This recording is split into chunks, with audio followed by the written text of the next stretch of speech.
A teď už si tady budeme povídat o organizaci Streetwise Opera, která vznikla ve Velké Británii a už funguje 20 let. A streetwiseopera.org, streetwiseopera.org. Já už vítám Marigold Hughes. Hello, Marigold. We'll continue in English. Thank you so much. And what a beautiful language. I wish I could understand it.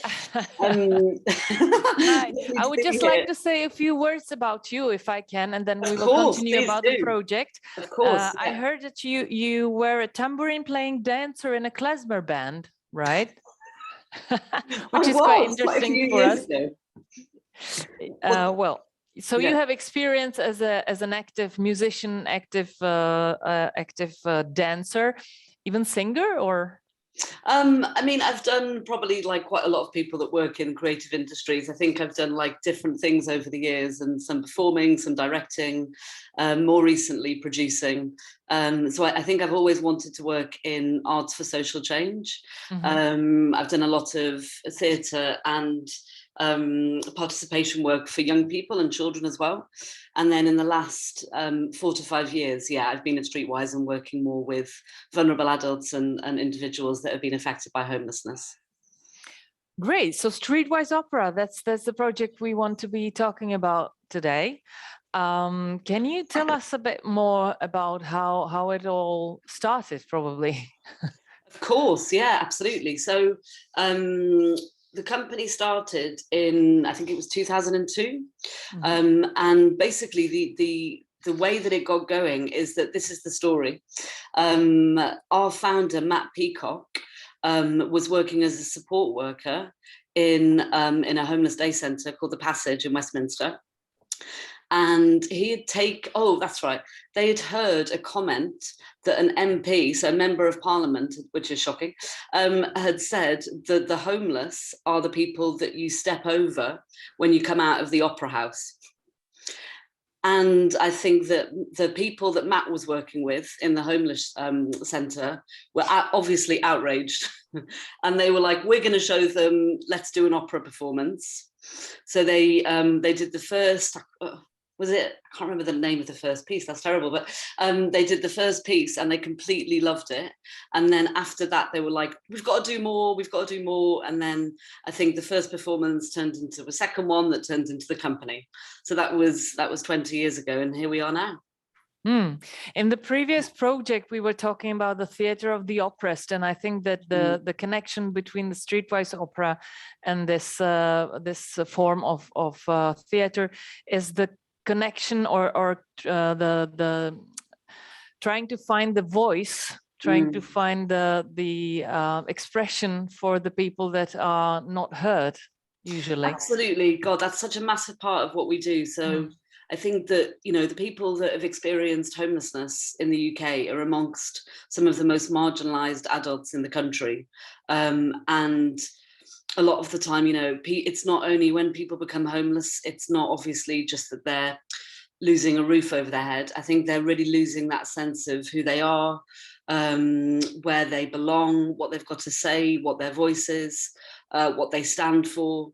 So I think, and I'll go on to talk about it a bit when I share the presentation, but I think there's definitely something that the creativity can do in building that sense of home from the inside. And really, sometimes I think of it as like internal scaffolding, so really building yourself back up, because I think creativity can do that in a way that it's harder for other things to do, because, it's like you say, it's about our individual voice and our expression and who we are. And I think once people start singing or performing, and get that sense of who they are back, then I think that they are more confident to put their voice forwards because they know what they want to say. Has it happened, for example, that this building of the internal scaffolding, as you mentioned, helped anyone probably find their place in the society, in the sense that even they could find work or even home, like getting their social status back, not only on the abstract way, but also in reality? I think that happens a lot. I think it's obviously we see ourselves as part of what we call, and this was like phrased by our founder, Matt Peacock, the jigsaw of homelessness. So there's a jigsaw with many different parts around an individual. And within those parts, there's education, there's housing, there's training, there's medical aid, there's financial aid, there's tenancy support, and there's arts and creativity. So I don't think we could ever assume like, come be in an opera and your whole life will change. But I think if it's like come and perform and then get that, get that sense of self back again, cultivate that sense of self again, and have access to housing advice and have access to education. And, I think it's a way of people gradually coming out, recovering from their journey of homelessness. But yeah, definitely. So, we have it so that people come and work with us, and then you hear, or they tell you that, they've enrolled in a college course. Or, in one of our big productions that I'll share a clip of a bit later, the lead lady in that production, after the show, left the company, which for us is a success because they've got what they want to out of it. And she enrolled in a college course, and I believe she's now employed. So yeah, I think that route is, I think we can be confident that we do really change people's lives, and we do have an impact. Yeah. I think that that MP that you mentioned was right in a way that opera or theater in general, but opera especially, is connected with a special social status, right? So you have to dress up and show off when you go to the opera. So for me, it's really, or for someone, it could be even absurd, connecting homeless people or people from the lower parts of the society with this type of artistic expression. But probably this is also something that has the added value for homeless people being part of such a posh art form. I think that's really interesting, and that comes up a lot. I think there's a few things there. I think opera, first of all, we see it very basically as a sung story. So I think there's lots of different connotations and associations and status around opera, but I think at its very base, it's a way of telling stories, and it does that very unique thing of incorporating so many different art forms. So obviously music, but also drama, acting, storytelling, dance, puppetry, visual art, design. I think it's a real amalgamation of every art form, and I think it's, people do get put off sometimes by the status around it, and that's for good reason. I think previously it's been held up as something that is really elite, but I think there's also something amazing. That amazing feeling when you walk around old buildings, like old beautiful buildings that were there before you ever were.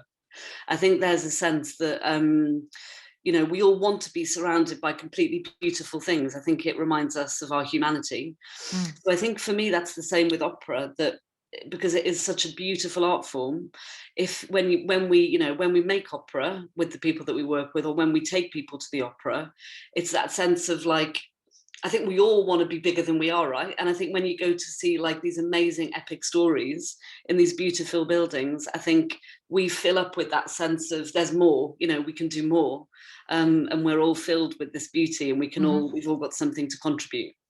So I think it is that sense of elevation that we really want to aim for, that it's like something above us, all of us. Yeah. Right. Well, the main topic we want to be talking about today is the voice. So is there something in the voices of the homeless people that makes them unique, that maybe not even the professional singers have? Yeah, that's a good question. For me, it's really about the incredible lives that they've lived. Some of the things that the people that we work with have lived through, I think it's really phenomenal that they can get through those things and still, can stand on their feet, can stand tall, can be strong. I think there's a lot, there's a big taboo around homelessness. And I know that, for example, when people, I don't know how it is in Prague, but I think in London, people are quite, I think, afraid when they walk past a homeless people of like not knowing how to engage, not knowing what to say. There's a lot of shame around it. But I think actually, you know, we did this huge performance last night at the Royal Festival Hall here in London, which was amazing. And, you know, seeing people on stage and thinking what they've been through, I think it's like the amount of strength that people have. So I think for me, that's their voice, you know, to have gone through the extremities of life experience that that thankfully not all of us will have to go through. I think what they've been through and then how they can still, you know, how that affects their story and how they communicate. I think it's something that's very unique. I mean, all of our voices are unique, but I think because they've lived through so many quite harsh life experiences and managed to survive, you know, I think their voices definitely reflect that. Yeah, I would love to see it or hear it, especially because I think it really must reflect the experience that they have in a special, unique color of their voices. For sure. You said that you have a presentation ready for us. Yes, so maybe I will leave it over to you. Amazing. Yeah, so I'll go through this. Obviously, it'd be far preferable to talk to you all in person, but this is the world that we're in, and wonderful to be able to do it. So I'll sort of, it's probably about 15, 20 minutes, but then after that, I'd be very happy to talk more freely and take questions. And, okay, and great. Please do excuse me with the whole flipping between PowerPoint and videos, and hopefully it'll all be very smooth. That's fine. So I'll just go into that, bear with me. I'll just remind anyone who's watching us right now and understands our English that we have our Q&A section on the lower part of the Zoom screen, where you can, of course, and please do so, send us your questions, and we will try to answer them at the end of this session. Wonderful. Thanks, Barbara. Okay, so Streetwise Opera. We are an opera company and we work with individuals affected by homelessness. We work in 3 regions across the UK. So in Nottingham, Manchester and London, small cities within the UK. We work in day centres, homeless day centres, hostels, refuges. We also work in landmark cultural venues in each of those 3 regions. Before I go any further, I'm actually going to show you a video that explains Streetwise Opera from the perspective of one of our performers. We always like to, or want to and need to, put our performers at the centre of everything we do. So I'll hand over to Ruben, who's one of our performers, to explain Streetwise Opera in his own words. Just bear with me one moment while I bring the video up. Yeah, streetwiseopera.org. I'm just repeating the website for anyone interested in your work. Do you operate only in UK or anywhere abroad as well? At the moment, only in the UK. All right. Yeah. Okay, here we go. It's like wearing an invisibility cloak against your will. The minute you become homeless, your friends and family act like you don't exist. People on the street won't even look at you. You've lost everything, and you feel like giving up. You could very easily go down a negative spiral of drugs and violence, and no one would blame you. I probably wouldn't even be here alive today. That's how bad it got. The thing that saved me was opera. Imagine you're feeling worthless, like you'll never have anything of value to give to the world. Then, one day, someone invites you to sing with them, and suddenly you're making this beautiful sound with others. For the first time in a while, you don't feel alone. And when you finish singing, the audience leaps to their feet and applauds you like you're a rock star. These are the same people who yesterday wouldn't even look at you, but today they're in awe of what you've achieved. How could something like this not be life-changing? It reminds you that you're more than your homelessness. It challenges you to reimagine who you want to be.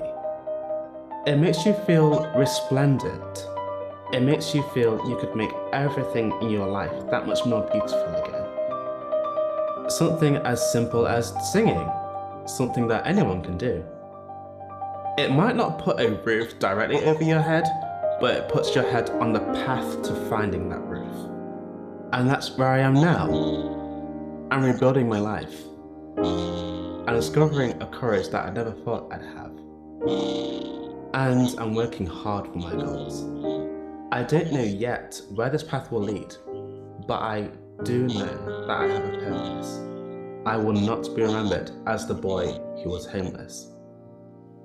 I'm Ruben. I'm a man who takes the punches and gets back up. And whether you are ready to look at me or not, I'm going to make this world a much more beautiful place.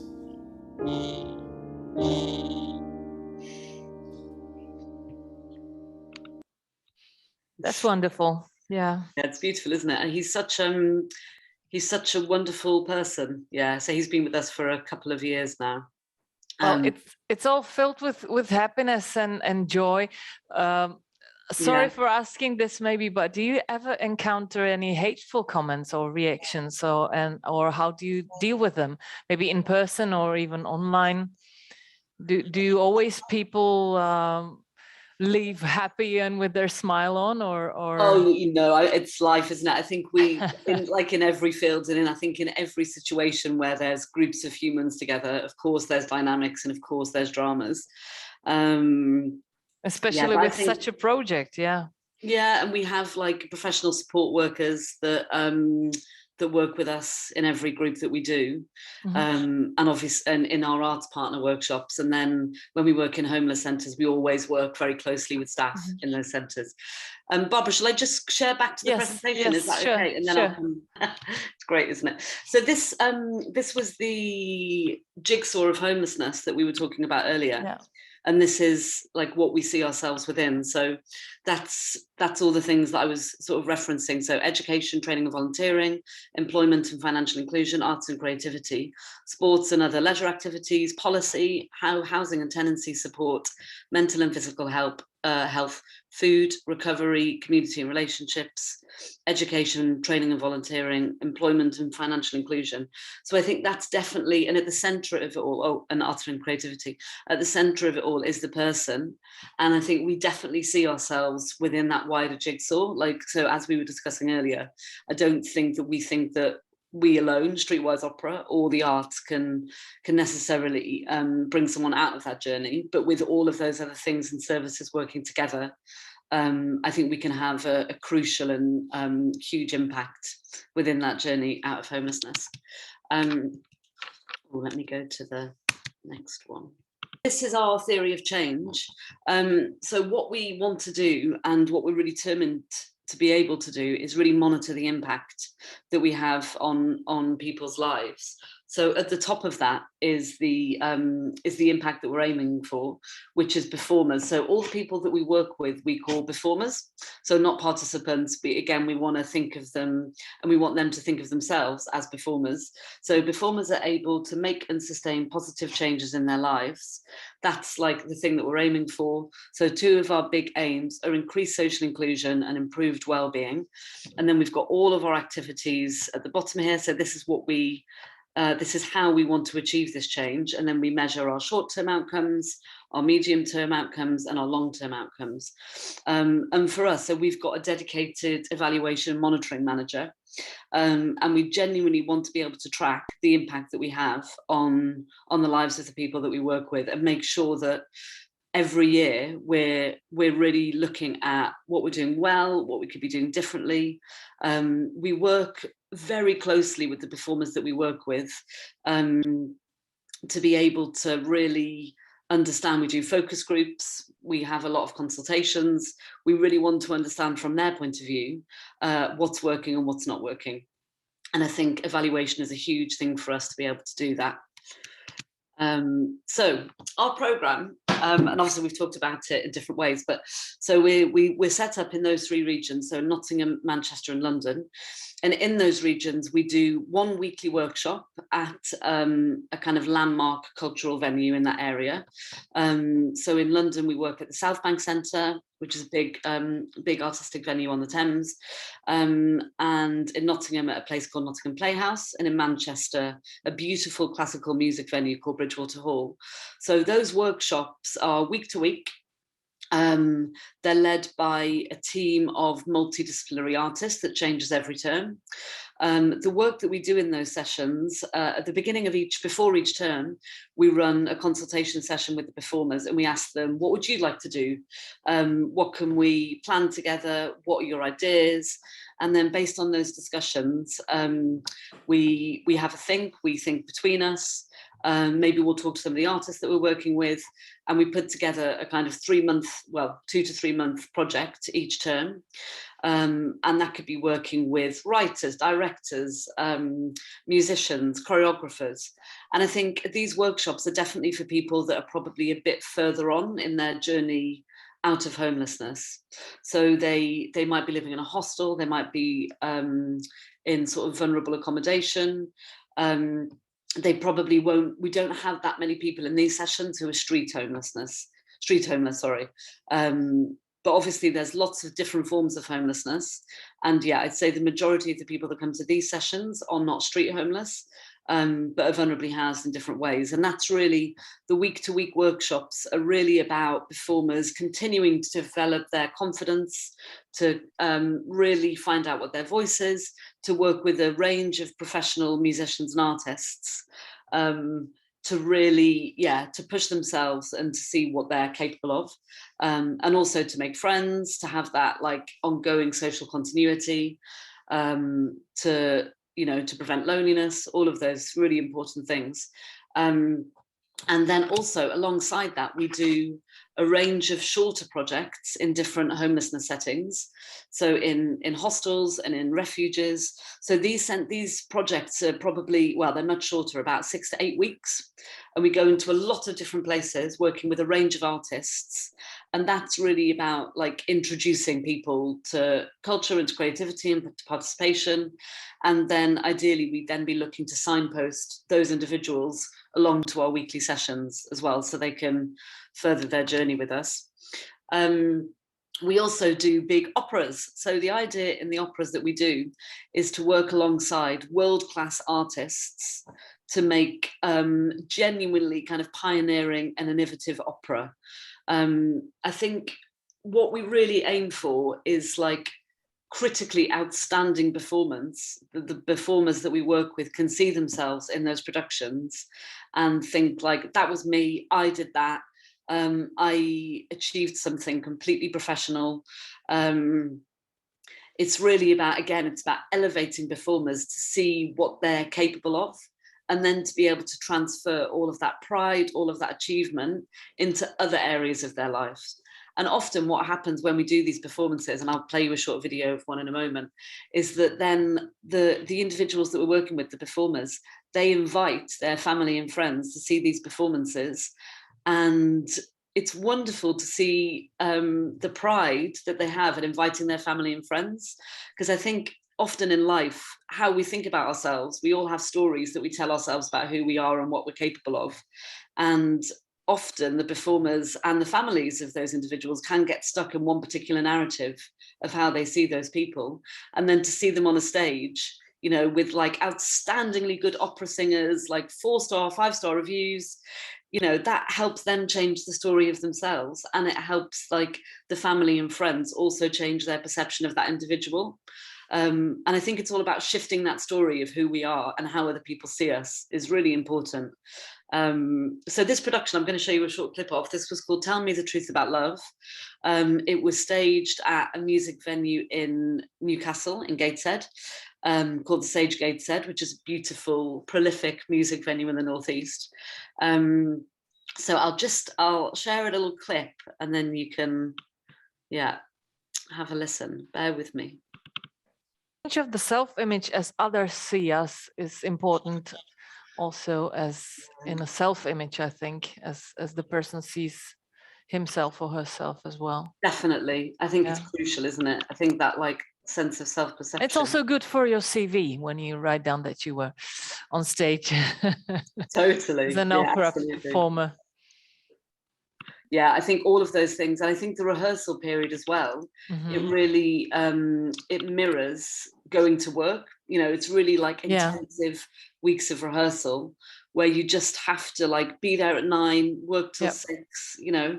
And for some people, they just haven't done that for years, maybe. So there's something about that routine that also can have a really profound impact on people.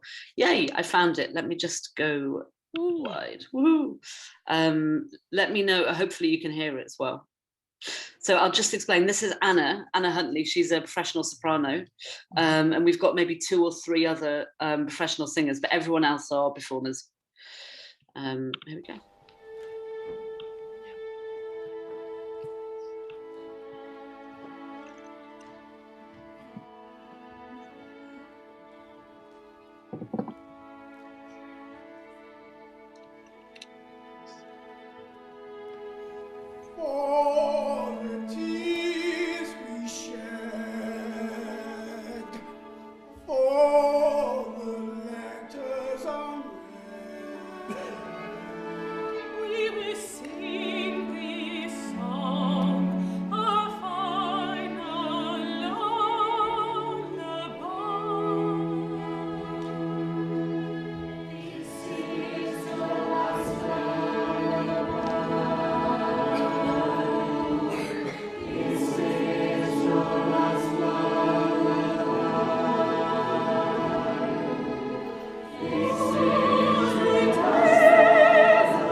So Bridget there, sorry, I'll just go back.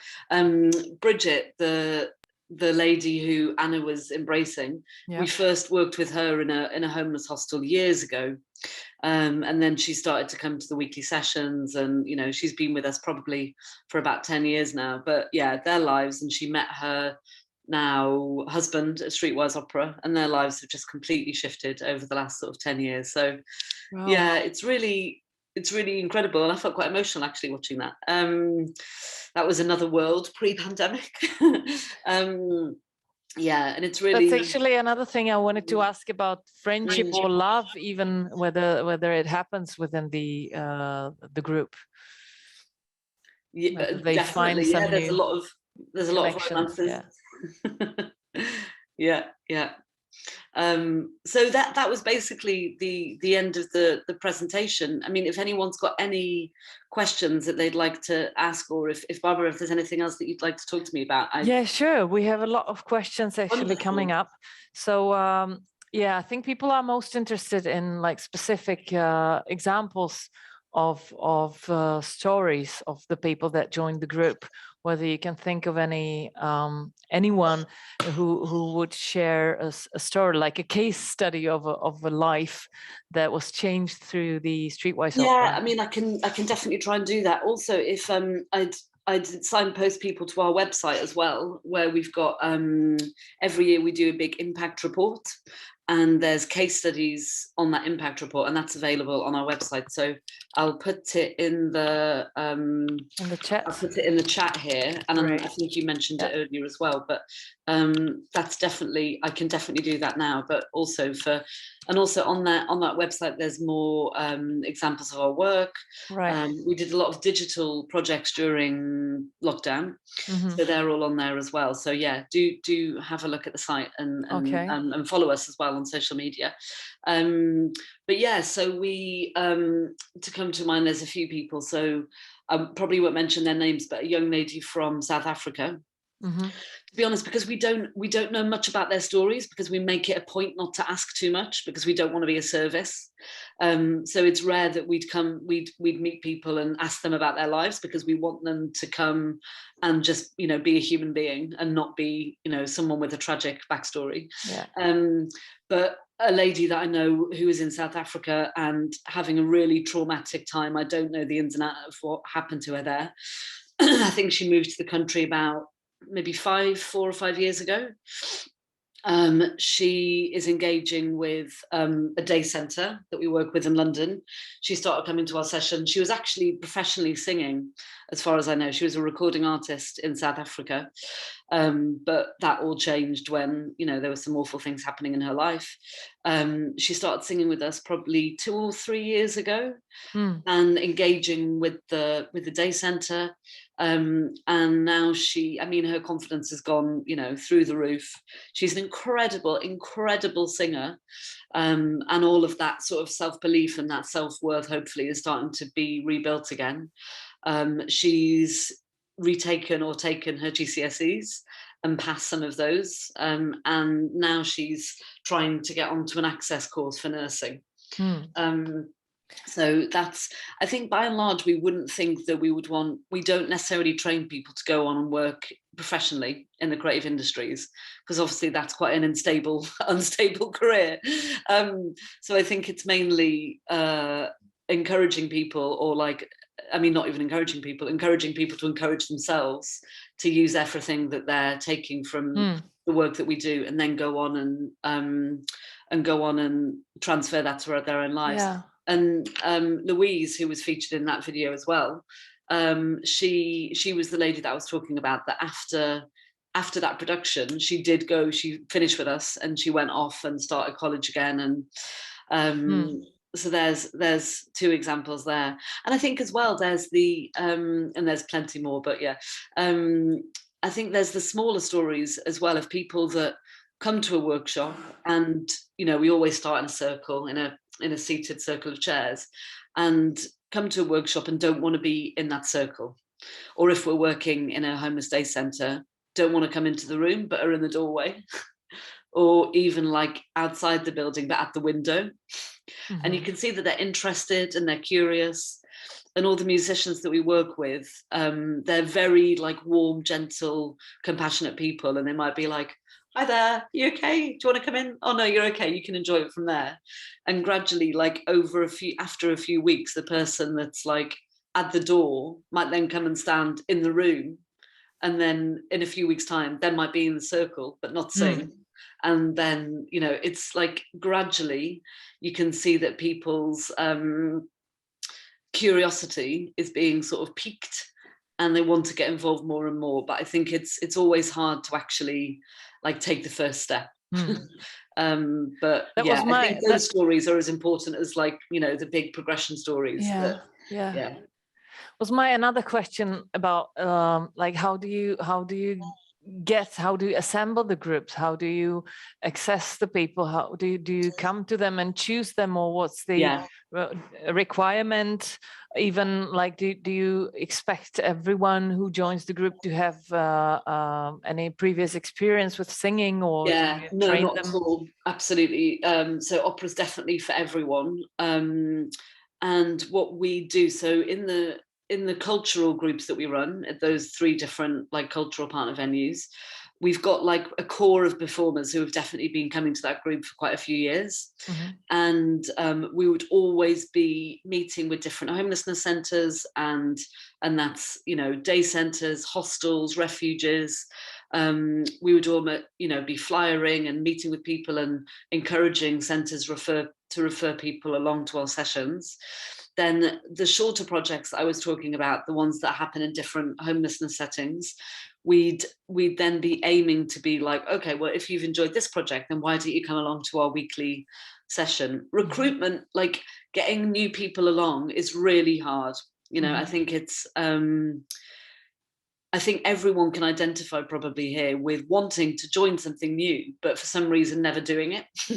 And I think that there's like the people that we work with, because they've been on the margins of society, I think it is like quite a big thing for them to be like, oh yeah, I'll just go to a singing group. You know, I think even for people that haven't got like a background of multiple disadvantage, that's quite scary, especially when you're an adult. You know, I think when you're a child, you're trying new things all the time. But I think as adults, that is hard. So I think as marginalized adults with like, you know, often quite complex histories of trauma, that is really tough. So we put a lot of effort into recruitment and to reaching new people. What we don't do is say go out on the street with flyers. You know, I think that's like often people that are street homeless are not in the position where they can stand up, bring their sleeping bag and come to a session. You know, that's not realistic. But so what we generally try and do is work with the homeless sector and work with partners to bring new people into the workshops that we do. Right. Takes a lot of courage from the people and takes a lot of trust that they put in such a project. How do you get them to give you the trust? How do you that's a really good question. Approach this? Yeah, I think we're really, really friendly.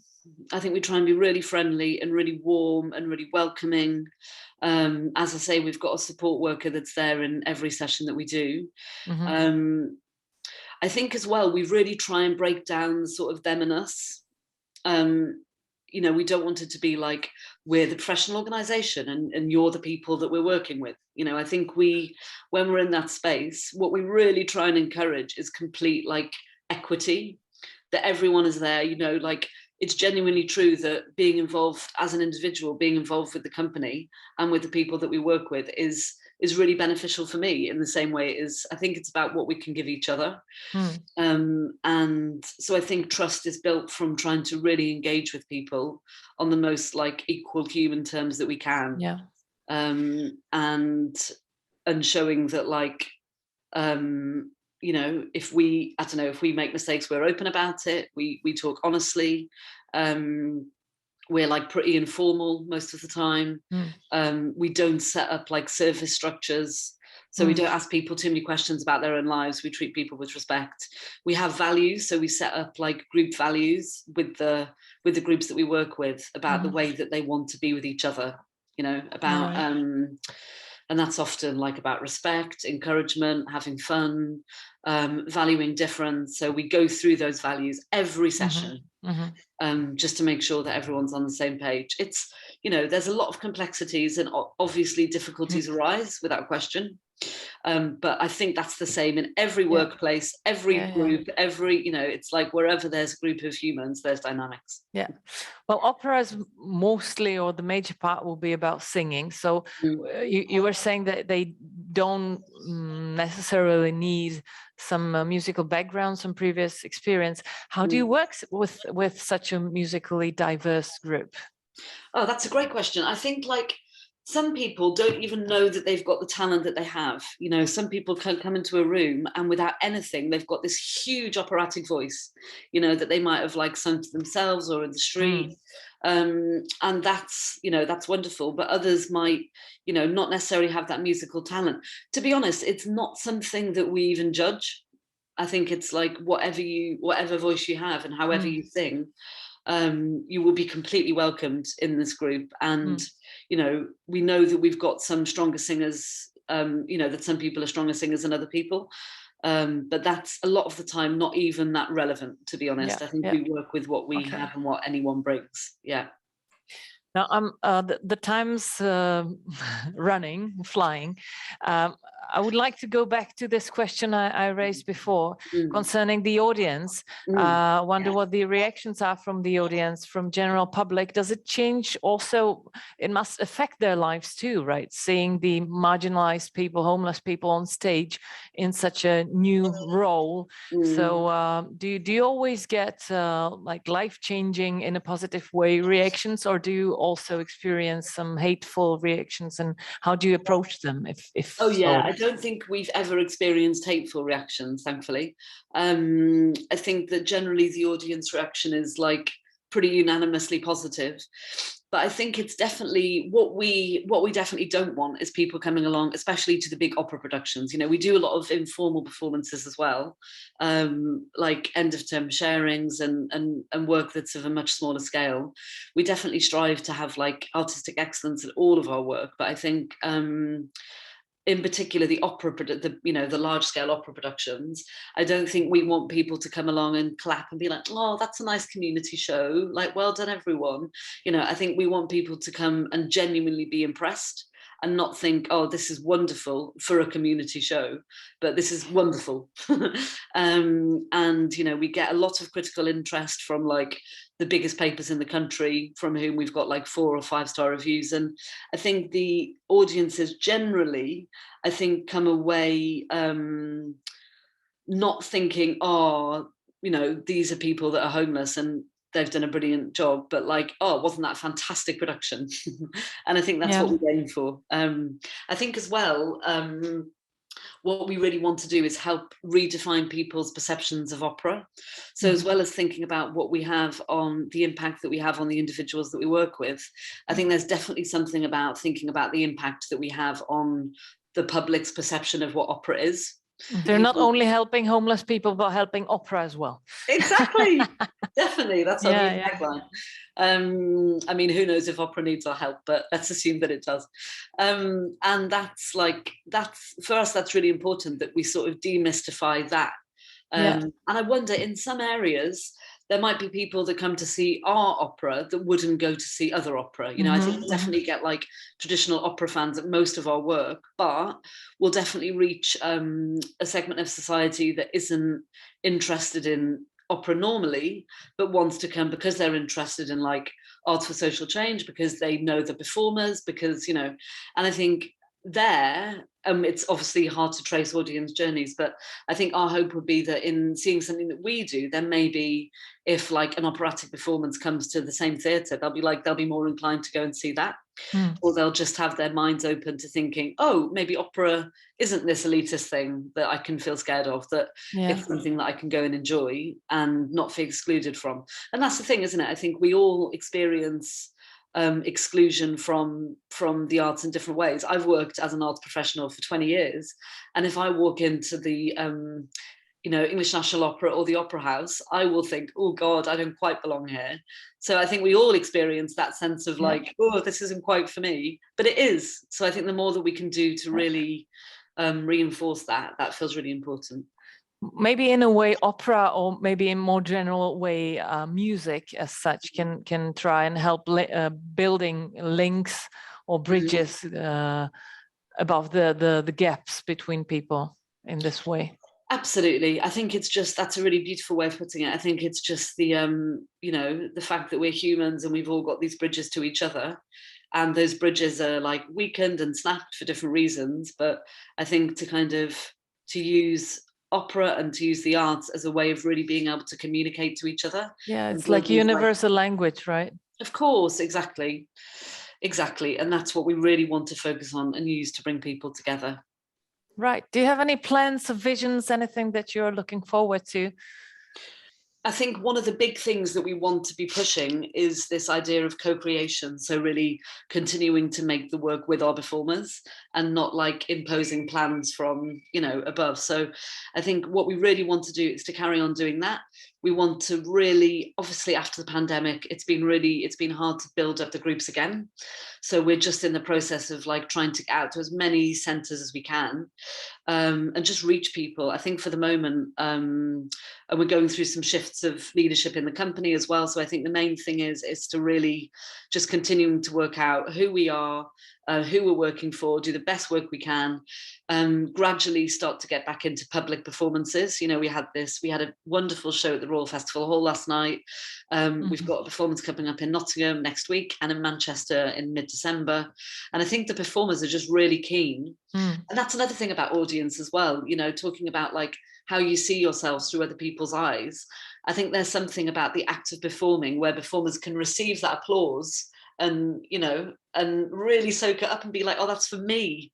There's people that are clapping for me, and then that bounces back to the audience, and the audience see how happy they're making. It must be a huge energy. Yeah, exactly. It's that mirroring and how you see yourself through other people's eyes.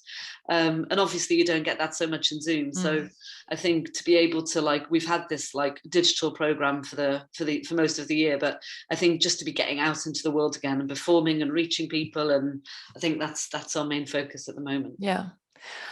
Do we have any more questions? Because we have 2 more minutes before we have to go and switch off to another project, however pleasant the talking with you was. Well, it's been an absolute pleasure. Yeah, so right, I saw some big gift Christmas challenge and a lot of other projects, or even fundraising on your website. So maybe we'll just let people study it. Yeah. So we've got the on big your website, right? challenge starting next week. So that's for a new project called Street Song. It's one of the first, I think, the first project that we've done that's working directly with a composer and people that are street sleeping. So that'll be with a support worker as well. So yeah, we'll be going and working with people directly where they are for the first time ever. So please, and anything that we raise next week is then doubled by whoever doubles it. So please, please do visit our website, and anything that you can give would be extremely welcomed, and we'd be very grateful. Perfect. Thank you very much for this interesting project. Talking to you was really pleasant, wonderful. Marigold HUGHES. Thank you.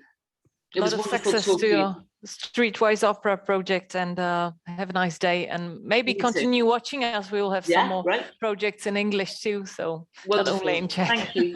Thank you so much for having me. It was a real pleasure. Bye. Bye. Bye. Bye.